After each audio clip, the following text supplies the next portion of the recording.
Tujuannya dakwah itu kan biar orang seneng. Maka pelan-pelan, ojo dipeksa, apalagi diamuk, dipentungi, biar Islamnya benar. Tidak bisa. Tidak ada orang yang habis dipentungi terus ikut ideologinya orang yang mentungi. Yang ada dia ingin balas dendam. Jadi gayanya Sunan Kalijaga ya ndak, pelan-pelan, sedikit demi sedikit.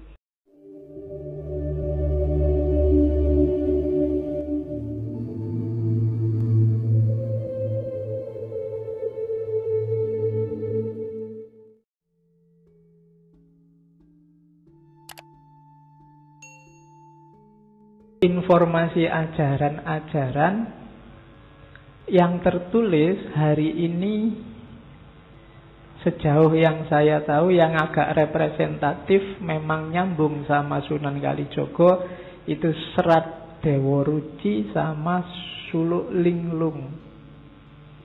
Ya, yang ingin meneliti Sunan Kalijaga boleh pakai itu. Serat Dewa Ruci ini karya pewayangan. Sebenarnya nanti muatannya mirip-mirip saja sama Suluk Linglung. Cuma Suluk Linglung naratif. Kalau yang Serat Dewa Ruci ini ya cerita wayang, agak fiktif, tapi muatan ajarannya sama. Kalau Serat Dewa Ruci sudah lama dikenal. Kalau yang Suluk Linglung ini baru diterjemah, baru dibuka tahun 93. Diwariskan oleh Sunan Kalijaga ke anak cucunya, dibungkus kain, dan kain ini nggak dibuka-buka sampai kemarin tahun 93. Ada seorang ustadz kiai pegawai Depak di Kudus yang mimpi dapat isyarat untuk mencari tinggalannya Sunan Kalijaga itu, dan dicarilah ke, saya lupa namanya, keturunannya Sunan Kalijaga yang ke-14. Dan dibukalah kain itu, isinya ya Suluk Linglung. Di situ lumayan komprehensif, semacam autobiografi spiritual. Sejak Sunan Kalijaga gelisah, jadi berandal, berguru ke Sunan Bonang, dan seterusnya. Karena Sunan Kalijaga ini wali yang tergolong kalau bahasa Jawanya wali lelono, wali yang mengembara kemana-mana. Maka ceritanya banyak di mana-mana. Saat dia mengangkat Sunan Bonang jadi guru, itu dia kemanapun Sunan Bonang diikuti. Sampai kemudian nanti dia oleh Sunan Bonang dianggap tuntas ilmunya, disuruh naik haji. Cuma zaman dulu naik haji, kalau pakai kapal nggak bisa langsung, harus transit dulu. Dan Sunan Kalijaga transitnya di Malaka. Transit di situ agak lama, dan konon disitulah nanti beliau ketemu guru-gurunya selain Sunan Bonang. Yang kalau dalam cerita-cerita ada 3 orang guru yang dia temui di situ sekaligus, meskipun waktunya tidak bareng. Yang pertama Maulana Maghribi, yang kedua Syekh Sutabris, yang nanti beberapa orang menafsirkan Syekh Sutabris ini ya gurunya Rumi juga, Syamsu Tabriz. Dan yang ketiga dia ketemu Nabi Khidir dan berguru juga pada Nabi Khidir. Dari situ nanti lahir Suluk Linglung. Jadi saat nunggu kapal untuk naik haji, dia berguru ketiga orang ini. Ya meskipun nanti ada yang mengkritik dari sisi tahun tidak sinkron, tapi dunia sufi tidak sesederhana itu. Berguru itu tidak harus face to face. Wong ngaji filsafat ini aja banyak kok yang mendengarkan, nggak pernah ngerti saya, cuma ngrungokke suara kutok dari rekaman dari YouTube. Itu kan dunia gaibnya modern. Jadi nggak kenal. Mungkin kalau sudah ngerti saya, walah koyo ngono, nggak percaya, tapi cuma dengarkan suara dianggap ampuh mesti. Jadi itu dulu, dan itu yang dialami Sunan Kalijaga mungkin. Tapi yang jelas di Suluk Linglung dia cerita detail itu tentang guru-gurunya itu, termasuk kaitannya dengan Syekh Syamsu Tabriz yang di situ disebut Syekh Sutabriz. Itu bisa digali dari situ. Kemudian ya guru-gurunya banyak. Selain Sunan Bonang nanti ada gurunya yang paling akhir itu Sunan Gunung Jati. Dan nanti ada juga, ada yang bilang ya sama Syekh Siti Jenar juga, dia juga menimba beberapa wawasan sufistik. Di versi Suluk Linglung yang ketika dialog dengan Nabi Khidir itu nanti ada fase manunggaling kawula Gusti. Dan nanti di Dewa Ruci juga ada fase cerita tentang manunggaling kawula Gusti. Jadi di level ini banyak orang menafsirkan bahwa Sunan Kalijogo itu sebenarnya wawasan sufistiknya sangat tinggi, tidak kalah sama Syekh Siti Jenar, tidak kalah sama Ibnu Arabi dan kawan-kawan. Cuma untuk kepentingan dakwah dia menyesuaikan level pengetahuannya dengan masyarakat. Karena kalau dakwah langsung level tinggi kayak Syekh Siti Jenar dulu itu bisa bikin orang salah paham, karena level pemahamannya nggak nyampe.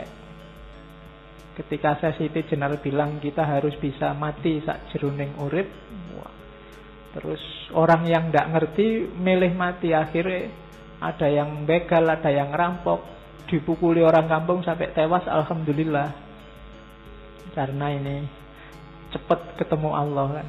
Jadi akalnya nggak nyampe, dan itu yang menurut saya cerdiknya Sunan Kalijogo dalam berdakwah. Jadi meskipun wawasannya luar biasa, dia tidak ujuk-ujuk terus ngasih wawasan yang tidak bisa dipahami oleh umatnya. Dan terbukti nanti dakwahnya sukses luar biasa, khususnya yang lewat media seni. Dalam catatan saya 50% lebih simbolisme kebatinan Jawa itu hasil karyanya Sunan Kalijogo. Mulai baju, lagu, gamelan, wayang, cerita-cerita wayang, dan seterusnya. Saya tidak akan cerita itu ya, di buku-buku sudah banyak yang menjelaskan bagaimana seninya Sunan Kalijogo.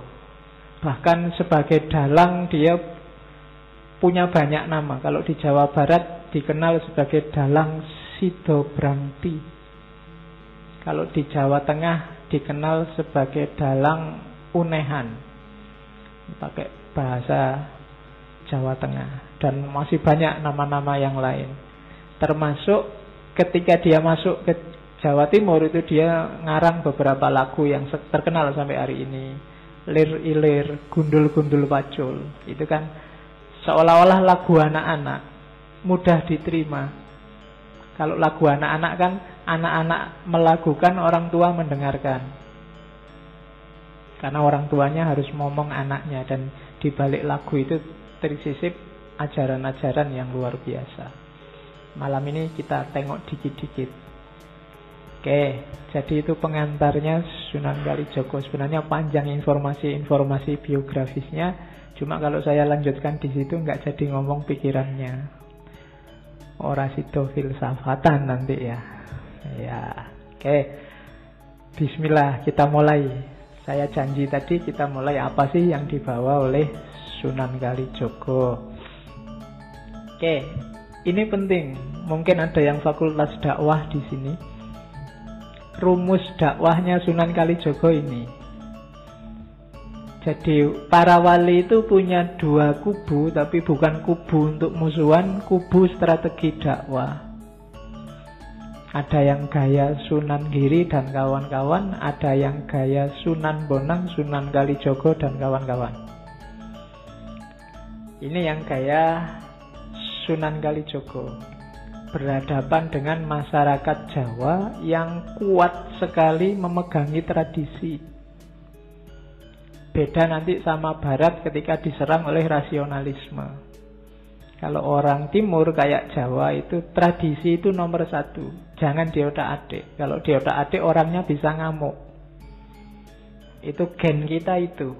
Maka Sunan Kalijogo punya rumus. Yang pertama apa? Kalau ada adat yang sekiranya tidak cocok sama Islam tapi susah diubah, ya diubah cuma pelan-pelan, tidak kesusu dan tidak pakai kekerasan. Kalau pakai kekerasan, apalagi ke susu, hasilnya pasti kontraproduktif. Maunya orang tertarik dan serius berislam, bisa jadi dia malah lari. Tujuannya dakwah itu kan biar orang seneng. Maka pelan-pelan, ojo dipeksa. Apalagi diamuk, dipentungi, biar Islamnya benar. Tidak bisa. Tidak ada orang yang habis dipentungi terus ikut ideologinya orang yang mentungi. Yang ada dia ingin balas dendam. Jadi gayanya Sunan Kalijaga ya ndak, pelan-pelan, sedikit demi sedikit. Oke. Nah, itu yang susah diubah. Kalau ada yang mudah diubah, ya diubah, kan gitu. Kalau gampang, ya diubah saja, ndak apa-apa. Misalnya adat-adat yang ndak terlalu mengakar, kebiasaan-kebiasaan sepele, ya kalau mau diubah ya diubah aja, ndak apa-apa kalau yang ini. Tapi yang susah diubah, jangan kesusu. Prinsipnya dua rumusnya, tutwuri handayani dan tutwuri hangiseni. Tutwuri handayani itu dari belakang, diikuti, dipengaruhi sedikit-sedikit. Ini kan sebenarnya semboyan ini nanti dipakai oleh taman siswonya Ki Hajar Dewantara. Jadi ikuti aja tradisi masyarakat, diubah sedikit-sedikit. Baru setelah itu tutwuri hangiseni. Tutwuri hangiseni itu sedikit-sedikit diisi dengan ajaran Islam. Kalau ada orang misalnya habis kematian kok kumpul-kumpul ngobrol nggak jelas ya. Misalnya kalian pindah kos-kosan, ada orang, kalau ada bayi terus ngumpul ngobrol ngerokok nggak jelas, ngobrol ngalung itu, diikuti aja, jangan tiba-tiba dimarahi. Cuma sambil tutwuri hangiseni. Masuklah ke sana, ikutilah, isilah sedikit-sedikit dengan yang baik. Lama-lama mereka berubah. Makanya jangan kaget kalau ada wali-wali tertentu yang kerjaannya masuk ke lokalisasi, masuk ke bar, masuk. Itu mereka membawa prinsip ini. Lah kalau orang-orang yang di lokalisasi nggak ada yang mau masuk, dianggap haram, dibakar saja, ya nggak jadi dakwah. Yang sesat tetap sesat. Kalau mendakwai kalian yang sudah pinter, buat apa? Wong wis apik, dakwah itu ke yang jelek. Maka jangan dimarahi kalau ada wali yang dakwah ke sana. Ya meskipun kalau kalian saya tidak percaya. Ya, kok kalian lokalisasi kok ke sana dakwah, Pak. Tidak percaya aku. Ngajari tahajud itu loh, Pak. Ya, tahajud kok sujud terus tidak nganggu. Ya, jadi mereka ini tutwuri hangiseni, diisi sidik-sidik. Ya bayangkan ya, saya bayangkan misalnya orang-orang mabuk, orang-orang preman-preman itu tiba-tiba ono kiai ikut duduk bersama mereka.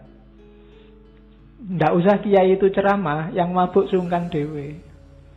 Lama-lama bisa bubar itu, nggak jadi mabuk di situ. Itu pendekatan kultural namanya. Oke, jadi tutwuri handayani, tutwuri hangiseni. Diikuti pelan-pelan, diubah pelan-pelan. Jangan dimarahi. Jangan disesat-sesatkan, dikafir-kafirkan. Nanti mereka lari dari Islam.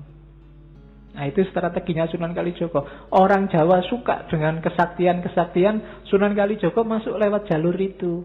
Orang Jawa suka dengan wayang, masuk lewat wayang. Suka dengan lagu-lagu, masuk lewat lagu-lagu. Itulah tutwuri handayani, tutwuri hangiseni. Masyarakatnya jadi enak menerimanya. Itu loh. Oh ternyata agama baru ini sama aja tuh kayak milik kita. Jangan-jangan lebih sempurna, kan orang mikirnya ke sana. Oke. Makanya orang Jawa yang suka sakti-sakti, Sunan Kalijaga menunjukkan, wah aku ya iso sakti, bahkan lebih dari mereka. Itu kan masuk pelan-pelan sambil ngisi. Sama kayak Nabi Muhammad turun di Arab, orang Arab terkenal dengan dunia kepenyairannya masuk dengan Al-Quran, punya nilai sastra yang luar biasa. Jadi tidak datang tiba-tiba dipukuli semua biar masuk Islam, enggak. Ditarik pakai Quran yang nilai sastranya luar biasa. Dan yang terakhir, anti konfrontasi. Jadi prinsipnya mengambil ikan tapi airnya tidak keruh. Kalau airnya keruh, itu ya semua ikannya bisa mati. Nggak jadi ngambil ikan. Bahkan dai-nya juga bisa ikut mati. Kalau kamu dakwah dengan keras, terjadi kerusuhan, nggak cuma yang rusuh, yang korban, kamu sendiri bisa juga jadi korban. Maka mancinglah tidak dengan mengeruhkan airnya.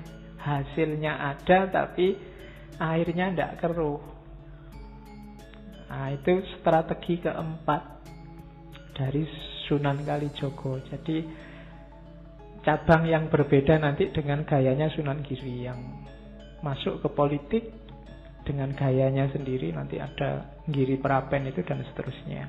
Strategi dakwah yang berbeda. Tidak ada yang salah, asal konsisten dengan niat dan teorinya masing-masing.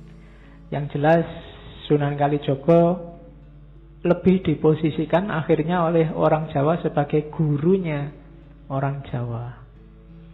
Dalam banyak kasus selalu yang disebut Sunan Kalijaga.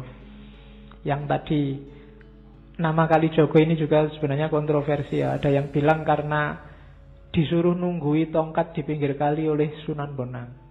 Ini yang banyak orang kritik, masa cuma nongkrong di pinggir kali wae dadi wali. Dan banyak yang kritik gitu ya. Nah, sebenarnya itu lagi-lagi mitos-mitos simbolisme yang harus kamu baca secara konotatif. Kalau istilah Kalijaganya sendiri, ada yang bilang yo karena setelah nanti Sunan Kalijaga ini setelah berguru ke Nabi Khidir kan pulang itu. Pulang itu dia nggak balik ke Tuban tapi nanti ke Cirebon yang di desa Kalijaga itu. Dan di Cirebon itu nanti petilasannya diapit 2 sungai. Dan menurut ceritanya masyarakat, di antara kisahnya Sunan Kalijaga di sana itu kegemarannya Sunan Kalijaga itu kungkum di sungai. Kungkum ngerti ya? Ya, jadi berendam di sungai. Nah itu makanya terus lama-lama dikenal sebagai desa Kalijaga, Sunan Kalijaga. Kapan-kapan silahkan ke sana. Masih ada petilasannya, masjidnya masih ada. Di sana ada mitos tentang kera.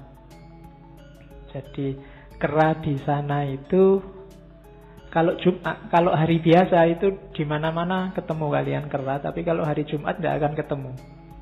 Kamu cari di mana saja tidak akan ketemu. Nah itu mitosnya dulu ada warga yang waktunya sholat Jumat diperintah sholat, diminta-minta sholat Jumat, sampai Sunan Kalijaga sendiri menemui mbok kamu sholat Jumat, dia tidak mau.